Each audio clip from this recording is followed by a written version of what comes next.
And Tara, can you just give me a thumbs up if you can see this okay? Great. Fantastic. Looking good, David. Great. So first, a bit about me and what we'll be discussing. We're going to look at how to find ideas, how to pitch news outlets, why working with brands can be a great option for those who want to go that route as a nonfiction or content creating writer. And also, I'll talk a bit about rates, the money question that always is inevitably asked at the end of every talk I do about freelance journalism. A bit about me. As Tara mentioned, I'm a freelance journalist and content creator. My clients include the Washington Post, BBC News, Toronto Star, Globe and Mail, New Scientist magazine, Business Insider, Now magazine, around 25 other outlets that I write for regularly or periodically. Also, in the past maybe 4 years or so, I've been writing for brands such as ATB in Alberta, 23andMe, Blue Jay Legal in Toronto, Local Logic in Montreal, and Toronto Poetry Slam, which was one of the productions that I founded, actually, and I had to write a lot of copy for my own brand, of course. And I've since retired from Toronto Poetry Slam for those who know me from there. I'm also, as of January 2021, a writing coach and mentor with my website featuring various options for those who want to be coached as either a freelance journalist or a creative writer, fully on Zoom, customizable. And so anyone interested about coaching can talk to me about that after. I've worked with students, I've worked with adults, and various levels of experience too. All right, let's talk about ideas. One of the questions I often get asked is, you know what, I don't understand how you get ideas to keep pitching news outlets, David. I just think that Toronto Star and Global Mail have it covered, and I don't know what else there is to write about. Well, I would contend that you are wrong. There are various ways you can find out about things that you want to write about for magazines or newspapers or indie news outlets. First of all, talk to your friends. And I've gotten a few ideas from friends who were critiquing something, were launching a new product from their own company, that had complaints about their community, even right down to their street. And so the more you listen to your friends about things that bother them or the things that bring them joy, the more your brain will start percolating and thinking of ideas that matter to them, because what matters to them will also matter to those around them. They're not singularly focused on just one thing that will only impact their lives. If someone is complaining, let's say, about the roadways in their community and the potholes, that's going to affect a lot more folks than just your friend. Just to give you a hyper-local example. And riffing off that, follow your friends on social media. Not just your friends, of course, but your quote unquote other friends on social that you don't maybe know personally. Because I've also gotten ideas from folks who posted about their product or their service or their new company that they started on social media, things I might not have picked up in conversation or picked up, chatting with them at a bar. Maybe people don't want to talk about work all that much when you meet socially. Back in the day when we could meet socially in a much easier way. But even if you talk to someone over the phone, a friend, they might not be as quick to talk about their products and their services and what they do at work than they will on, let's say, LinkedIn. And so if you are intentional about how you use social media, if you use it more on a business focus than a focus on, just finding out the latest news about celebrities or whatnot, then I think you'll get a lot of value out of social media to get ideas to write about. Really important too is reading a lot. Read the news outlets that you want to write for. That's primary goal number one, but also read the other sites and magazines around, let's say, your specialty. And I say your specialty because you don't want to launch a freelance career by being a general news reporter. Star, Global Mail, National Post, they all have folks for that. Same thing with magazines. They all have folks who can write about general news headlines, things that are timely in, let's say, the world or politics. So you want to have a specialty that you are passionate about yourself. You maybe are a pet owner. Maybe you want to write about pets as your as your journalistic specialty. Technology and digital media were my specialties to begin with. I've kind of riffed off that throughout the years to continue to write about, let's say, AI or VR and AR and the startup life and startup culture in Canada.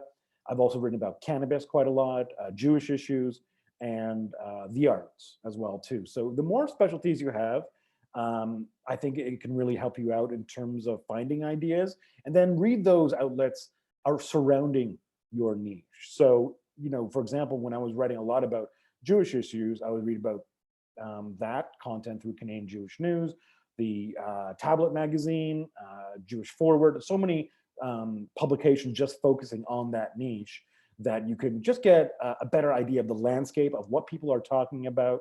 And it's not like you're going to take an idea that's already been published, but there could be buried in something there, a nugget of an idea that could have you write a larger piece. For instance, I'm a subscriber to the Sunday New York Times, and in a very small business news brief that was maybe around 50 words or so, the Sunday business section talked about how some companies are going to roll over their vacation and PTO days from 2020 to 2021 in regard, because a lot of folks didn't take vacation in 2020. So they thought it wouldn't be fair to have the use it or lose it policy.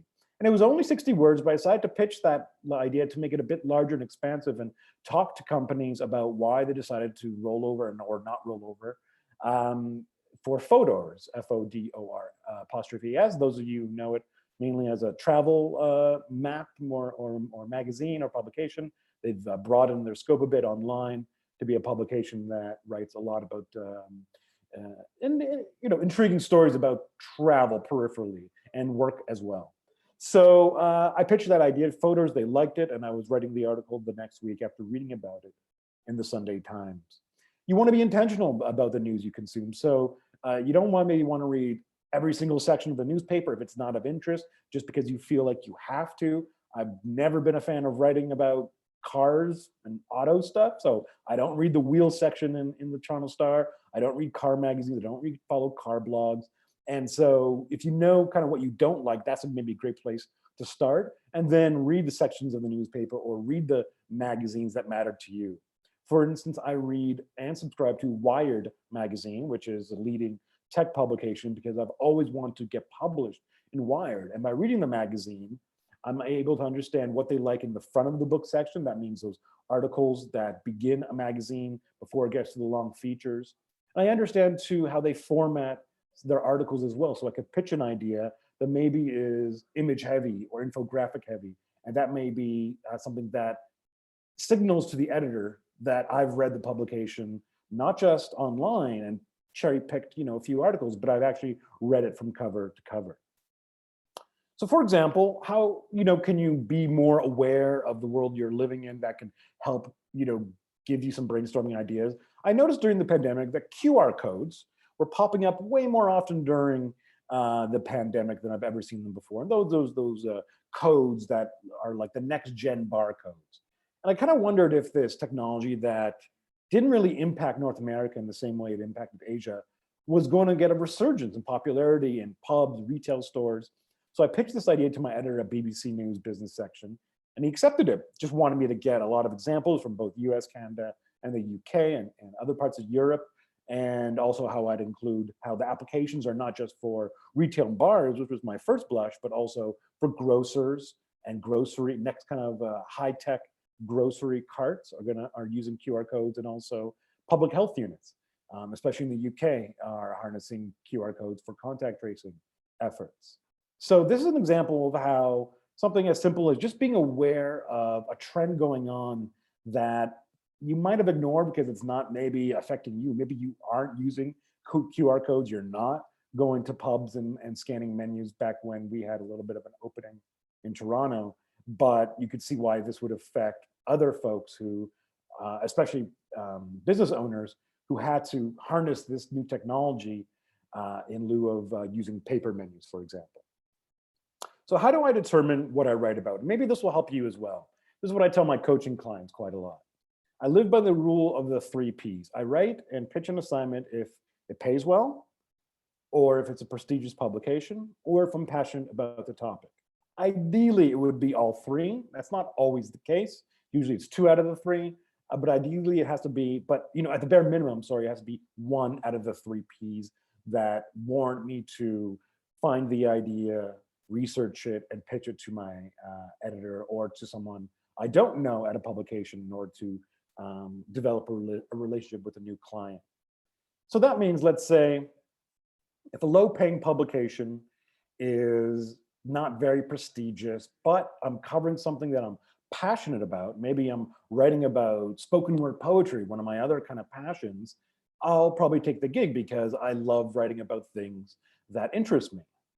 But on the other hand, let's say another topic is maybe it's about gold bullion. Not so crazy about the gold bullion world, doesn't really pique my interest, but the pay is really great. And the publication is maybe not so prestigious. The pay may supersede the prestige and the passion part of this equation because I got to pay the bills like anyone else. And I'll kind of swallow my boredom a bit and write about a topic I'm not super interested in order to receive that high pay. So if you live by the 3 Ps as a freelance journalist, I think it's a good way to get started when you think of who you want to write for. So what makes a strong pitch? A pitch is a query letter, an email to an editor about the idea that you want to write about and why you should write it.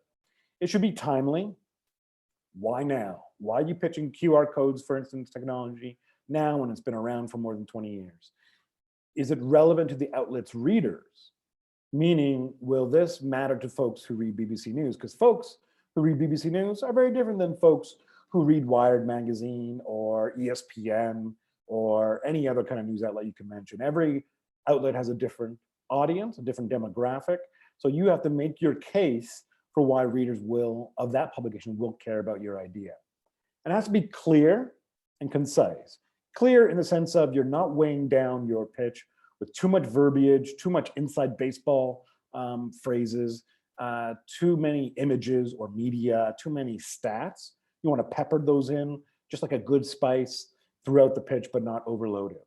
And concise meaning, my rules around a page. It should be longer than a page double spaced, let's say in Word, but what that would look like in an email. Anything longer than that is going to try the editor's patience, who has probably 40 other pitches that they have to look through in the next hour or so. So you want to make your point really clear and hit home hard as soon as possible. Don't back into a lead is what we say, meaning don't have a lot of padding and boring stuff to begin the email. Introduce who you are, who you write for, the pitch, and then explain a bit more about who you write for and show some clips of your recent work.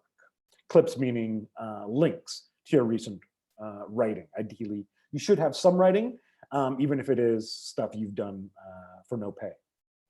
So realize that when you pitch an editor, this is your audition, much like an actor auditioning for a casting call. This is your audition because the editor will see how you write, if it's concise, if it's clear, if it's answering those questions of why now, and also why you should write this, if that's relevant to your piece. And also how you phrase things, how you string together sentences, just plainly is on display here in your pitch. You're not gonna write an article style-wise too much different than how you lay out facts in a pitch. Of course, you'll add a lot more color and depth and details in your actual article, but this is your audition that shows the editor how you write. And also, if you maybe bring a bit of humor, some flair to your writing, or if you're pretty serious and you don't veer in that direction, which also can be fine. Proofread, definitely read it out loud. And I say read it out loud because you can find things when you read a piece of content out loud that you won't find when your eyes travel over content really quickly. It's not a reliable editor, your eyes, and I think your mouth, your vocal cords are a better editor. You'll find repetition, you'll find misspelled words, and you'll find ways to you'll find redundancies in, let's say, facts that you can cut out and maybe include something more interesting like a quote or an embedded image. So I was at a conference recently, not so recently, a while ago, at OCAD, where it was a technology conference where this guy from the States talked about mech racing, where he displayed this image to us, and he talked about how he wants to create a mech suit Those who love Ripley and Alien might see a similarity in terms of how it's being controlled through arms and legs. It's a fully mechanical robot that he hopes to eventually enter into a mech racing league once the technology becomes more mainstream. It's very niche, of course, right now. As you can see, it's a massive beast. And I, was amazed by this when I saw this image and heard his talk about Furion, his company. So I decided to pitch an editor I've never worked with before at Ars Technica, which is a great technology website. And I've always been impressed by their feature rating. So I decided to pitch Nathan there after a few unsuccessful pitches to profile what he's doing at Furion. And this is my pitch. I won't read the whole thing, but you can just maybe, hopefully you can see my cursor. I got right to it. Jonathan Tippett and Furion Robotics want to create a new sport, races between high performance exobionic machines. And I knew that using that term wouldn't go over the head of Nathan because this is his beat, writing about robotics and technology and all things high tech is what Ars Technica is all about. So you got to know your audience too. So I talked about where he's from, Indiana. I talked about the stats, 14 feet tall, aiming to run on 2 hours on a single charge. And then I talked about how I actually heard about him. In a talk in Toronto recently, Tippett revealed that while the construction phase is complete, now he and his Furion team have to learn how to expertly pilot the robot. So I was very upfront is that it's not racing right now. We're very much in beta stage here with this idea. And I think my editor Nathan liked it because no one else was writing about something like mech racing suits. I included an image and I also included a YouTube video as a link just so that you can see it in action, because to explain a mech suit is hard to do. To show it is a lot more impressive, as you saw from that image here. It just wows you a bit when you realize that this may be the future of human piloted robotics. He accepted it, and I've established a great relationship with Nathan at Ars Technica ever since. Now, you're going to get rejected on your pitches. That's just going to happen, no matter how great of a pitcher you are. I want to throw in a few quotes about pitching before we move on to the next topic. Kim Lau, a great writer and editor in the US, says, collect rejections, set rejection goals. I know someone who shoots for 100 rejections in a year. If you work that hard to get so many rejections, you're sure to get a few acceptances too. I love what Kim said because it shows about the hustle that you need as a freelancer. I try to send at least, I would say, 2 pitches a week or so to editors I know and editors I don't know, breaking into establishing relationships with new clients. And to always have a pitch in circulation is the ideal goal for freelance journalists. So if you get rejected, don't worry about it. Maybe you have a pitch in circulation that's giving you that glimmer of hope, and that can, keep you going, keep your spirit going, and can be really exciting once you do get that yes, especially that first yes, which will really snowball into a feeling of accomplishment, which will have you forget all about those rejections you got. The Atlantic magazine out of the US has a great pitching guide, and they have a line in here I don't see in a lot of pitching guides, which I would love to see in more guides from publications. If your idea is turned down, don't take it personally. It's just an idea, not you. And that's hard for those of us who are sensitive, who have thick skin, who see a no in an email from someone we had our hopes up and feel like it's a rejection of us. You really have to compartmentalize those feelings and realize it's the rejection of this idea. It didn't work for whatever reason. The editor may not explain to you why, but you shouldn't realize it's the rejection of who you are as a writer or as a person. Maybe they already wrote something about this, a year ago. Maybe they're just not really into this idea right now, and they might be down the road. Or maybe your writing style doesn't fit with their publication's voice. And that's always a hard thing to try to match. But the more you, of course, you read that publication, the better you can try to find a matching voice for what they look for. Samuel Beckett, who had a lot of rejections, especially with his first novel and first book of short stories, says, fail, fail again, fail better. Meaning learn from your mistakes. How can you improve? If you're finding that your idea is getting rejected more than once, the same idea by various editors, maybe you have to look hard at the idea and the pitch letter to see if there's something missing. If you're not heightening the stakes for some reason. You're not showing the tension if it's that kind of article. If you're not showing the true business model of a company that you want to profile, and you're kind of skirting around how successful they are because maybe they aren't doing so well. You want to make sure that you understand how your pitch can be improved, and don't be shy about emailing an editor saying, thanks for letting me know that my pitch wasn't right for you. If you don't mind, and if you have time, can you let me know what I got wrong? Some editors will be so busy, they won't have time to answer you. The editors for more indie outlets and less well-known publications may take a few moments to write out what you got wrong. And as an editor who has been on the other side of things, I didn't have any problem replying to those queries. I didn't get them a lot, which I was surprised by. But when I did, I was able to explain to folks how just timeliness was an issue here, or there are too many mistakes in the copy. And being as blunt and honest as possible as an editor can really help a writer. Let's talk money. I know it's going to come up at some point. So for those of you not in the business, this might be a bit eye-opening to you, but it can start at 25 cents a word, actually a bit lower, but let's be a bit hopeful for the coming year that things will rebound a bit for publications, to $2 a word.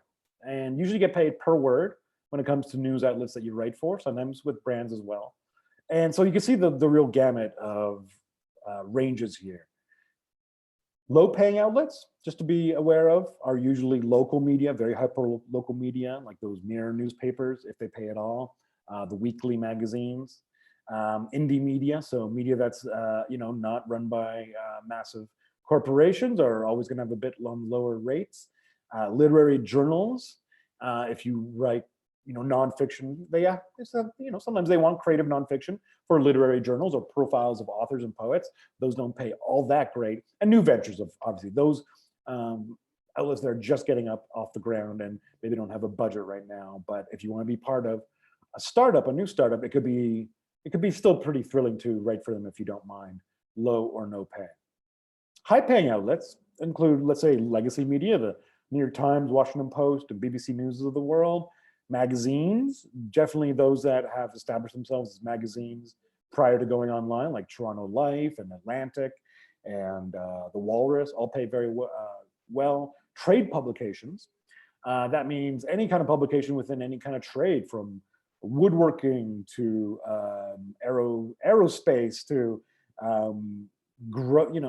the Insider magazine for grocers. There's a publication for every job out there, for every niche out there, and they sometimes pay quite well, surprisingly.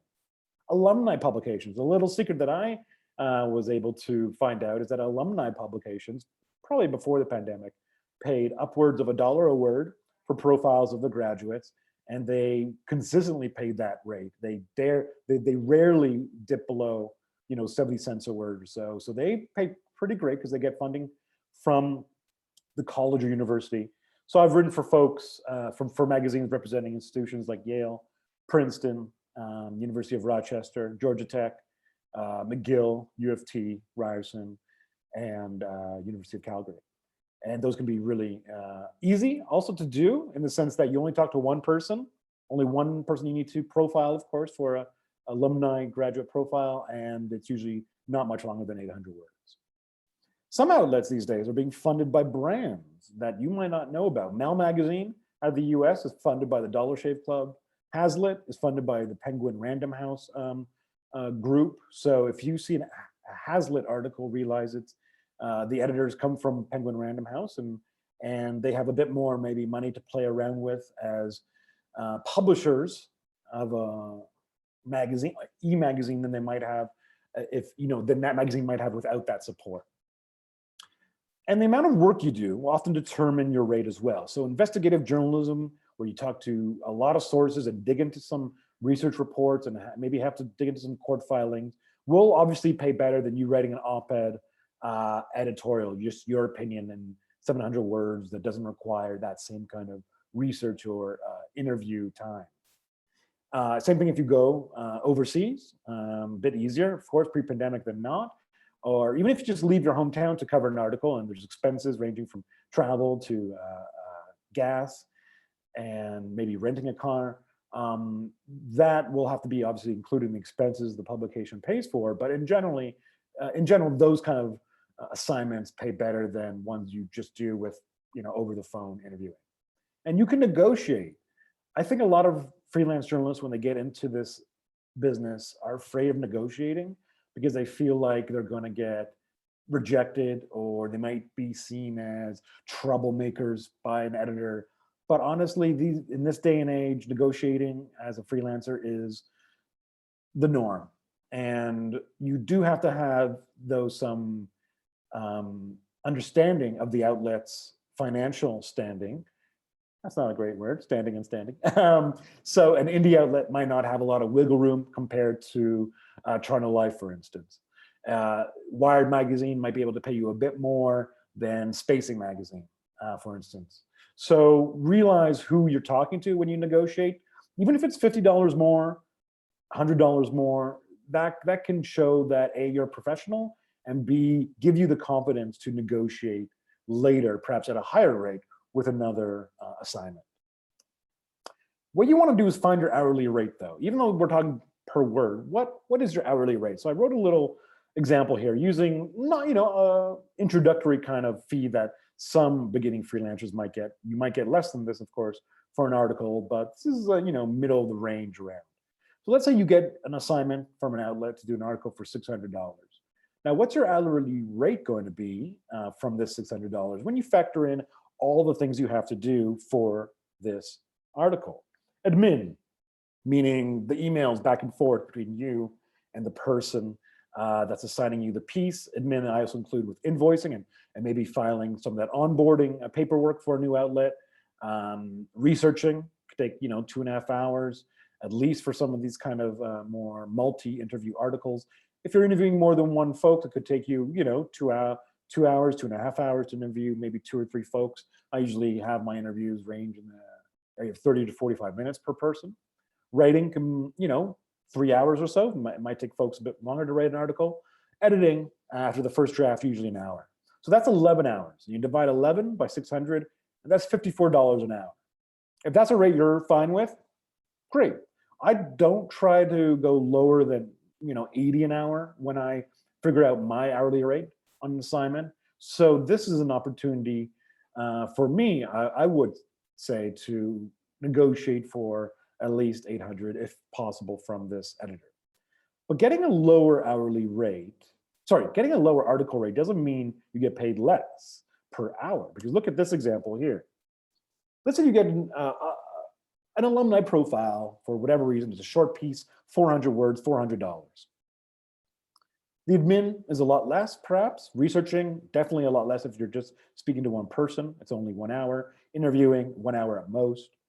Writing, maybe an hour and a half, a lot less than the $600 piece. And then editing, maybe half an hour for that, if that. And that's 5 work hours. And you divide that by $400, so that's 80 an hour. And that's the kind of rate I would like, even though I got paid less at $400 compared to, as we saw here, the $600 one. I might lean a bit more towards this article option if I had the option between the two, because yeah, I might get $200 less, but it's 6 less hours that I work that I could spend towards pitching, towards marketing myself, attracting more folks to my writer coaching business, and in general, building up my profile with past clients.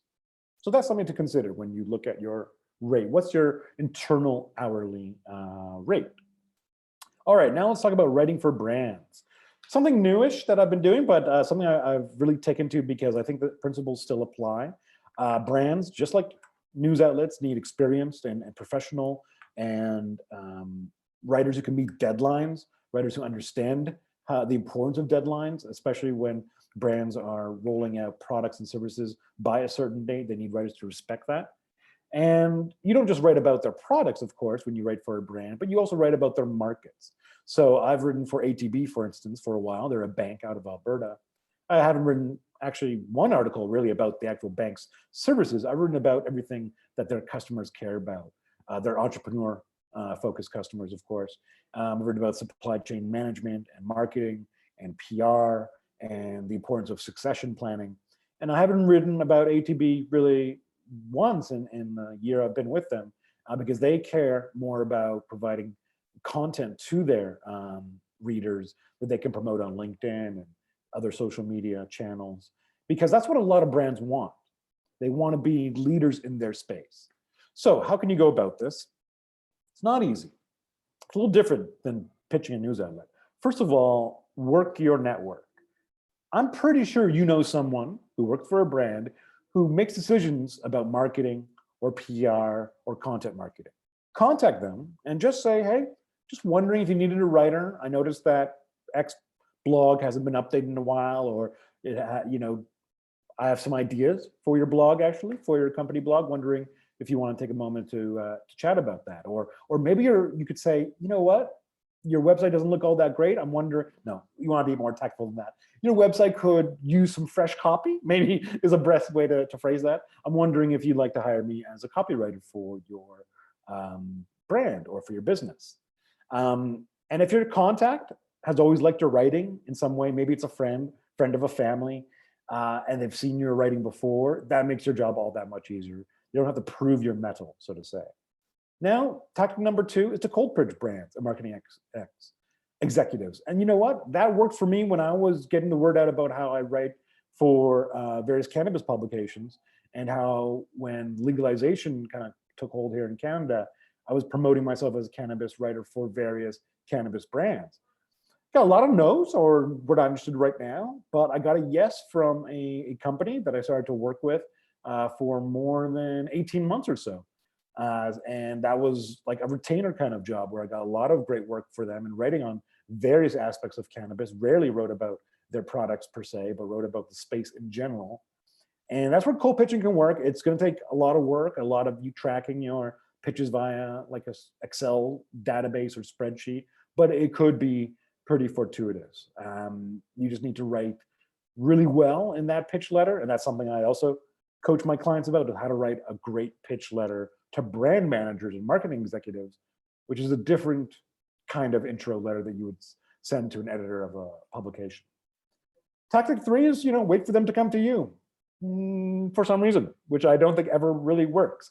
It might work if you are a well-known name and you're like Seth Godin and you're suddenly announced to the world that you want to write for brands and people come clamoring to you, but that's really not going to happen to you. So I highly recommend you be proactive as a freelance writer interested in writing for brands, and that you realize marketing is part of the job. It's the part of the job that you don't get paid for, but that you can bake into your hourly wage, realizing that your businesses aren't paying for your marketing per se outright, but if you're working for 80 an hour, maybe you realize 70 an hour is what you want to get paid for the article, and maybe that $10 an hour left over is what you should get funded for all your marketing work that you do in between assignments.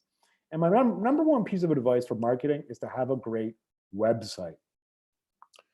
I was not happy with my website for many, many years, until maybe mid-August or so, when I worked with a really great UX consultant I know on developing a website that I really would be proud of, and for establishing my new writing coaching business.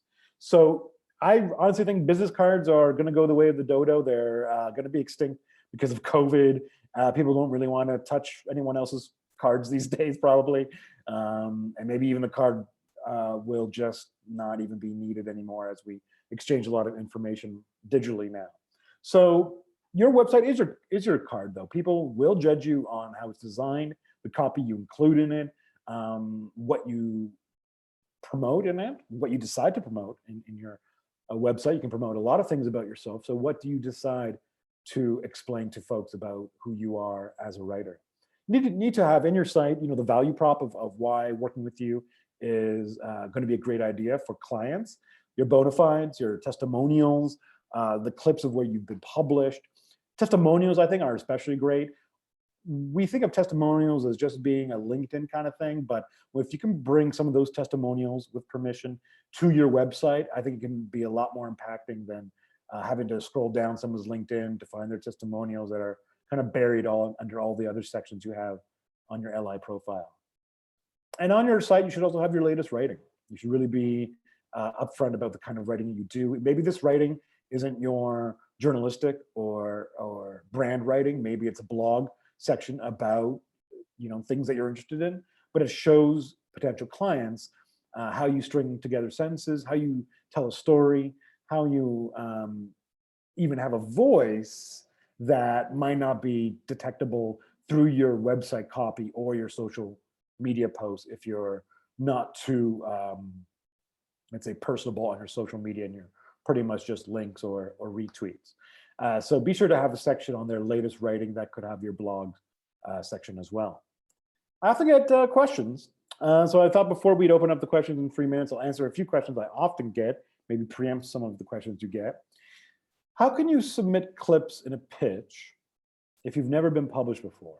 Because you remember how I said in that pitch letter, you should have a section under your idea that shows your portfolio of writing. Well, really try to write for free when you get started. I know that's not an easy thing for some folks to swallow. No one likes to write free, but when you have no clips whatsoever, it's an important place to start. It could be for a friend's blog. It could be for a friend's company blog that they don't have a budget for right now. Your own company blog if you're working for a company that will allow you to write for them. Medium is a great place to get some bona fides out there. It's not going to be as impressive of you getting published by an editor of some sort, but Medium, I think, is a good place to get started in writing. You might get a few claps from folks, which is their version of the like button, and maybe that could give you the confidence as well to write for other publications.